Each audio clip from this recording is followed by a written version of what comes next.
Hola, queridos y queridas oyentes de nuestra revista Espejo Espejo.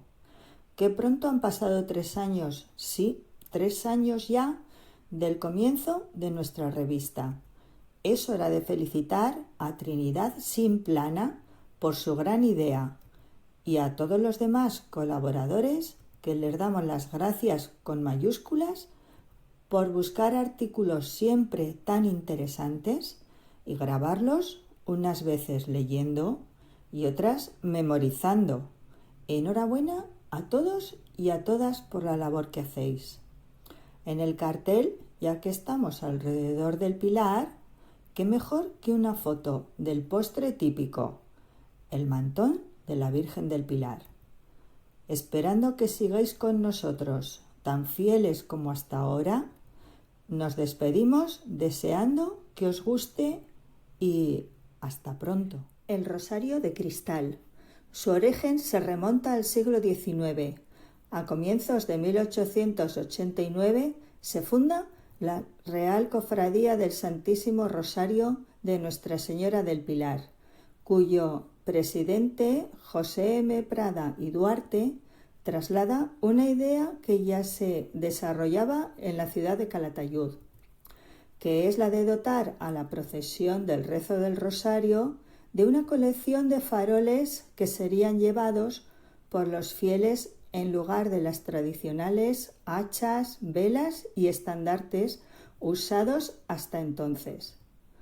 Los faroles simbolizarían cada una de las partes de la oración del Rosario que los devotos iban rezando: los misterios, los Padre Nuestros, las Avemarías, los Glorias y la Letanía. El encargo se realizó al arquitecto del ayuntamiento, Ricardo Magdalena, que concibió el proyecto en 2 etapas. En la primera se construirían los faroles correspondientes a los Padre Nuestros, Avemarías, Glorias y Letanías, y en la segunda a los 15 misterios más grandes y monumentales que los anteriores, construidos para ser transportados sobre carrozas.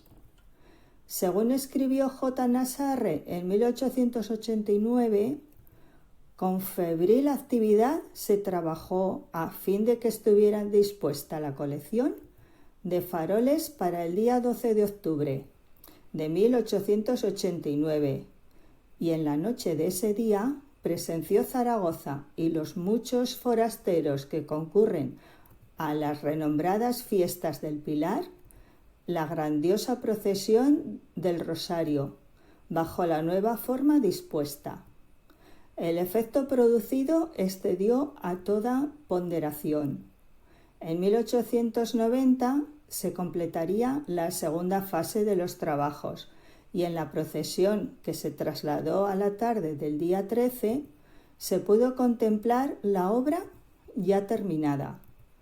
Fue a partir de este día cuando se lucieron por primera vez la multitud de vidrieras iluminadas, cuando popularmente se la pasó a denominar Rosario de Cristal. A partir de ese momento en que la procesión conforma su cuerpo más importante, se realizan diferentes cambios y mejoras, ya que se suceden las donaciones, completando la comitiva con nuevas piezas, entre las que se incluyen faroles y carrozas, o se realizan restauraciones de las piezas originales. También la tecnología va haciéndose su hueco en la tradición, que en 1957 incorpora la megafonía al recorrido y en 1969 sustituye las velas de los faroles por iluminación eléctrica, alimentada por pilas. Esta procesión se ha celebrado ininterrumpidamente cada año. No obstante, se ha suspendido en ocasiones especiales. En el año 1918, durante la Guerra Civil, y recientemente en 2020 por la pandemia. Grabado para la revista Espejo Espejo por Monse Pina. El ama, de José María, Gabriel y Galán. 1.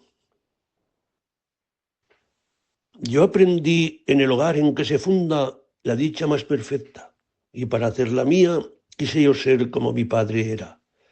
Y busqué una mujer como mi madre entre las hijas de mi hidalga tierra. Y fui como mi padre, y fue mi esposa viviente imagen de la madre muerta. Un milagro de Dios que verme hizo otra mujer como la santa aquella. Compartí en mis únicos amores la amante compañera, la patria idolatrada, la casa solariega. Con la heredada historia, con la heredada hacienda. Qué buena era la esposa y qué feraz mi tierra. Qué alegre era mi casa y qué sana mi hacienda, y con qué solidez estaba unida la tradición de la honradez a ellas. Una sencilla labradora humilde, hija de oscura castellana aldea, una mujer trabajadora, honrada, cristiana, amable, cariñosa y seria, trocó mi casa en adorable idilio que no pudo soñar ningún poeta. Oh, cómo se suaviza el penoso trajín de las faenas cuando hay amor en casa y con él mucho pan se amasa en ella, para los pobres que a su sombra viven, para los pobres que por ella bregan.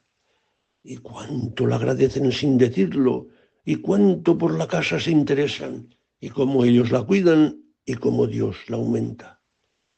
Todo lo pudo la mujer cristiana, logrólo todo la mujer discreta.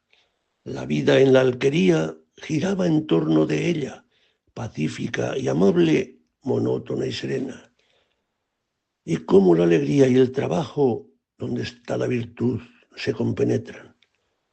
Lavando en el regato cristalino, cantaban las mozuelas, y cantaba en los valles el vaquero, y cantaban los mozos en las tierras, y el aguador camino de la fuente, y el cabrerillo en la pelada cuesta.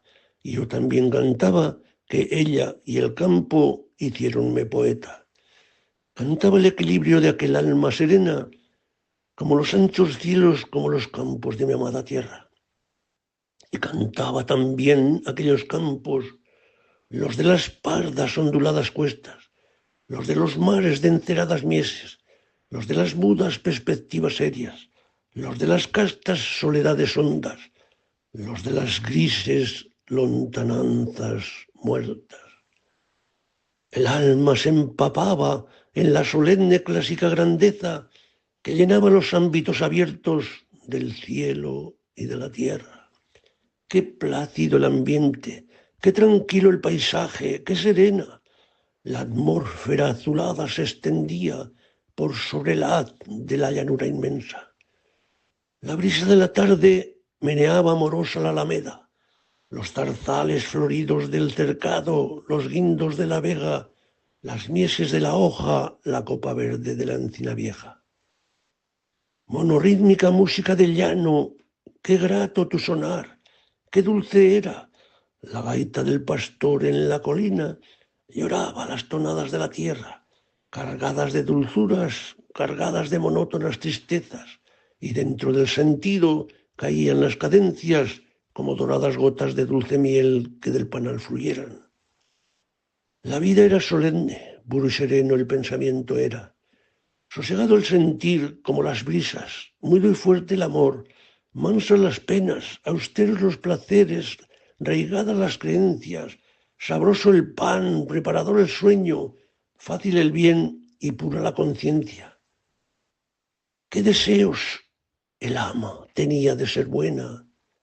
Y cómo se llenaba de ternura cuando Dios le decía que lo era. 2. Pero bien se conoce que ya no vive ella. Y el corazón, la vida de la casa que alegraba el trajín de las tareas, la mano bienhechora que con las sales de enseñanzas buenas amasó tanto pan para los pobres que regaban, sudando nuestra hacienda. La vida en la alquería se tiñó para siempre de tristeza.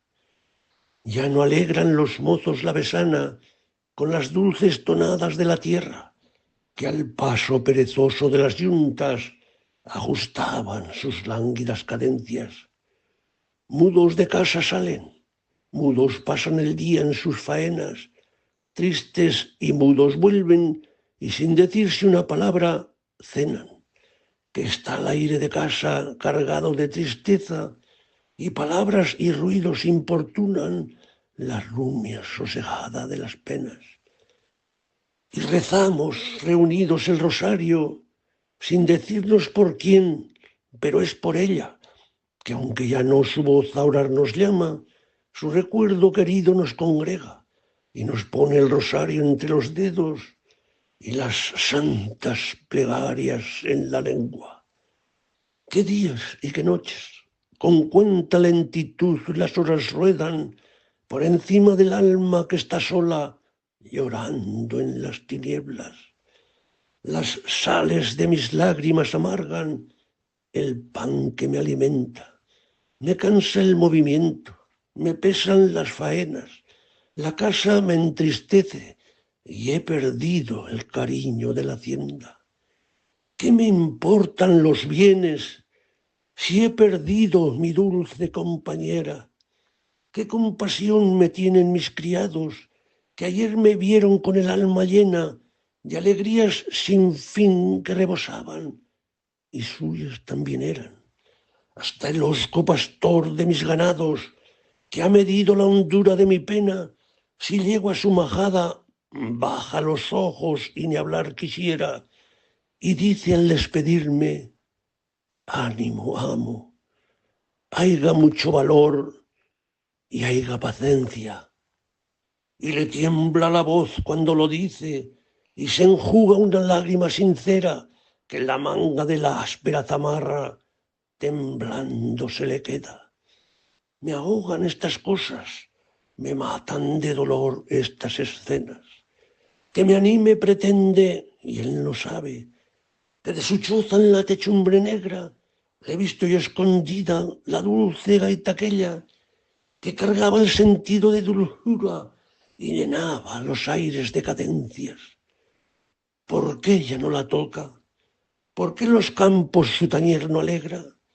Y el atrevido vaquerillo sano que amaba a una mozuela de aquellas que trajinan en la casa, ¿por qué no ha vuelto a verla? ¿Por qué no canta en los tranquilos valles? ¿Por qué no silba con la misma fuerza? ¿Por qué no quiere restallar la onda? ¿Por qué está muda la habladora lengua que al amo le contaba sus sentires cuando el amo le daba su licencia? El ama era una santa, me dicen todos cuando me hablan de ella. Santa, santa, me ha dicho el viejo señor cura de la aldea, aquel que le pedía las limosnas secretas que de tantos hogares ahuyentaba las hambres y los fríos y las penas. Por eso los mendigos que llegan a mi puerta llorando se descubren y un Padre Nuestro por el ama rezan. El velo del dolor me ha oscurecido la luz de la belleza. Ya no saben hundirse mis pupilas en la visión serena de los espacios hondos, puros y azules de extensión inmensa. Ya no sé traducir la poesía, ni del alma en la médula me entra la intensa melodía del silencio que en la llanura quieta parece que descansa, parece que se acuesta. Será puro el ambiente como antes, y la atmósfera azul será serena, y la brisa amorosa moverá con sus alas la alameda. Los zarzales floridos, los guindos de la vega, las mieses de la hoja, la copa verde de la encina vieja. Y mugirán los tristes becerrillos, lamentando el destete en la pradera, y la de alegres recentales dulces, tropa gentil, escalará la cuesta, balando plañideros al pie de las dulcísimas ovejas. Y cantará en el monte la bubilla, y en los aires la alondra mañanera seguirá derritiéndose en gorjeos, musical filigrana de su lengua. Y la vida solemne de los mundos seguirá su carrera, monótona, inmutable, magnífica, serena. Mas, ¿qué me importa todo si el vivir de los mundos no me alegra, ni el ambiente me baña en bienestares, ni las brisas a música me suenan, ni el cantar de los pájaros del monte estimulan mi lengua, ni me mueve la ambición, la perspectiva de la abundante próxima cosecha, ni el vigor de mis bueyes me evanece, ni el paso del caballo me recrea, ni me embriaga el olor de las majadas, ni con vértigos dulces me deleitan el perfume del heno que madura, ni el perfume del trigo que se encera. Resbala sobre mí sin agitarme la dulce poesía en que se impregnan la llanura sin fin toda quietudes y el magnífico cielo todo estrellas.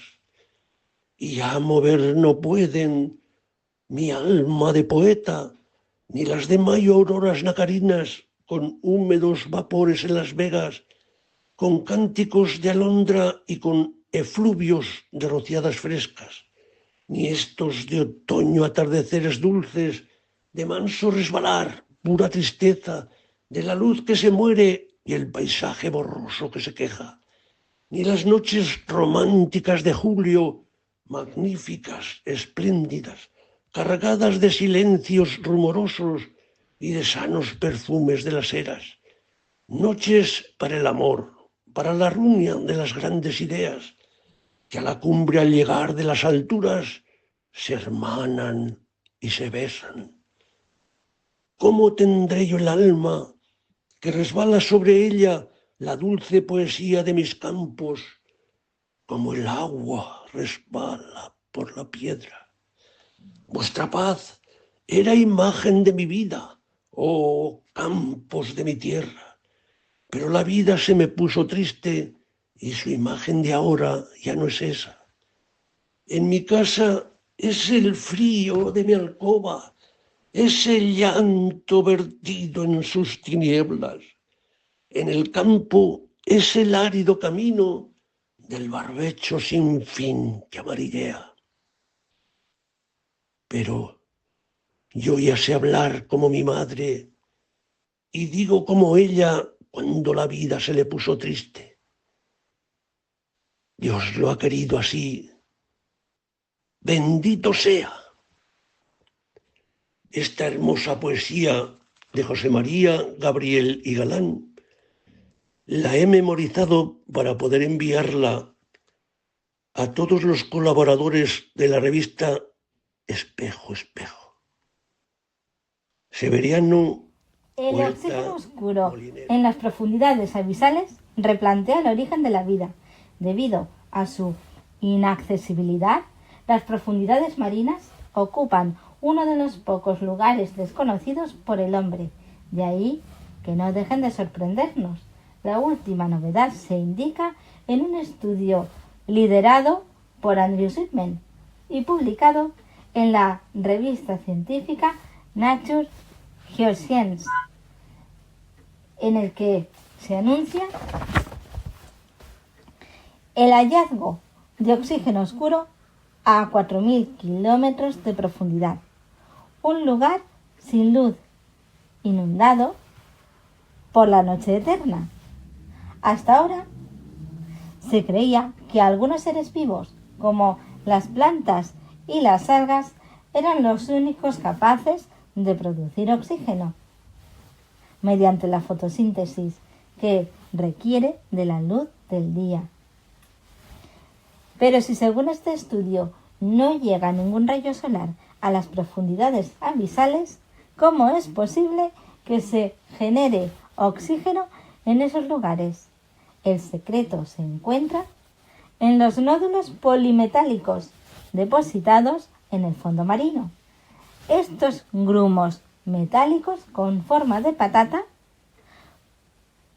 compuestos por minerales, pueden actuar como geobacterias naturales, capaces de generar hasta 0,95 voltios en su superficie. Para que se produzca el oxígeno, lo que ocurre en el fondo marino es un sinfín de reacciones químicas entre los metales de los nódulos que portan una carga eléctrica y el agua salada del mar. Es decir, la electricidad generada por los nódulos estaría provocando un proceso de electrólisis en el que se extraen electrones de cada átomo de oxígeno presente en el agua del mar. Este hallazgo ha puesto en entredicho nuestra comprensión sobre el origen de la vida en el planeta. Hasta ahora se creía que el oxígeno en la Tierra comenzó con organismos fotosintéticos, pero este descubrimiento abre la posibilidad de que la vida aeróbica surgiera de otra manera. Hace unos 2.400 millones de años, unos organismos llamados cianobacterias aprendieron a hacer la fotosíntesis gracias a la luz del sol. En este proceso se generaba una reacción química que desechaba el oxígeno y lo liberaba a la atmósfera. La actividad de millones de estos organismos acumuló tanto oxígeno en el aire que se produjo lo que se ha denominado gran oxidación. Este proceso es lo que permitió la explosión de la vida y la evolución de las especies. Con el descubrimiento de este oxígeno oscuro, se pone de manifiesto que puede haber otros microorganismos productores de oxígeno, explica en el estudio Andrew Sweetman, profesor de la Asociación Escocesa de Ciencias Marinas. Esto implica que si esta fuente de oxígeno estaba funcionando antes de la gran oxidación, podría haber generado vida aeróbica, lo que cambiaría nuestro concepto del origen de la vida y de la evolución de los microorganismos primigenios en nuestro planeta. La publicación de este trabajo científico también puede tener serias implicaciones en la minería submarina. Ahora sabemos que la explotación podría afectar de manera irreversible a la fauna abisal. El descubrimiento del oxígeno oscuro se produjo en la zona Clarion-Clipperton, entre Hawái y México, donde el fondo marino está plagado de nódulos polimetálicos, ricos en metales como cobalto, níquel, cobre y manganeso, recursos esenciales para el desarrollo de las nuevas tecnologías. La cantidad de estas rocas acumuladas en la zona Clarion-Clipperton es tal que con su extracción se podría satisfacer la demanda mundial de esos escasos materiales durante décadas. De ahí el interés de la industria minera por hacerse con estos metales pesados. De hecho, acceder a estos recursos se ha convertido en un objetivo para quienes se quieren enriquecer con estas fuentes minerales. Pero lo que para unos es una nueva mina del rey Salomón, para otros es un peligro medioambiental. Las asociaciones ecologistas denuncia que las actividades mineras no solo afectarían al sedimento del suelo marino y alterarían los ecosistemas de las especies abisales, también acabarían con la producción de oxígeno oscuro, quizá la base de toda esa vida. Debido a esta polémica, los científicos advierten de la necesidad de repensar cómo se pueden extraer estos materiales preciosos sin afectar al hábitat que sustenta. Belén Gracia Sánchez para Hoy la revista ha venido a Espejo comprar a mi carnicería el director de mi banco. Lo primero de todo, le he hecho sentarse en una silla unos 20 minutos mientras yo hacía otros trabajos. Cuando me ha aparecido le he preguntado qué deseaba, a lo que me ha respondido que unas hamburguesas. Yo le he dicho que las hamburguesas ahora solo las vendemos los viernes.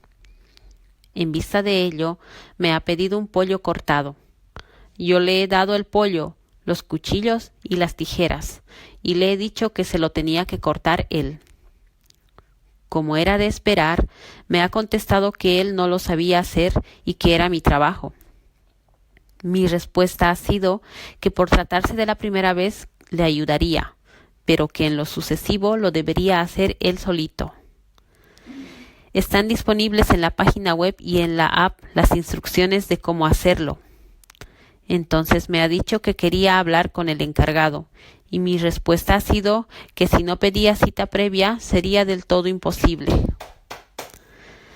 Al final se ha llevado el pollo troceado y una morcilla, de modo que yo le he cobrado el pollo, la morcilla más la correspondiente comisión de mantenimiento, por el corte del pollo y por la atención prestada, ya que no tiene la cuenta. Entrecot Master Gold Plus. Leído por Gabriela para la revista Espejo Espejo.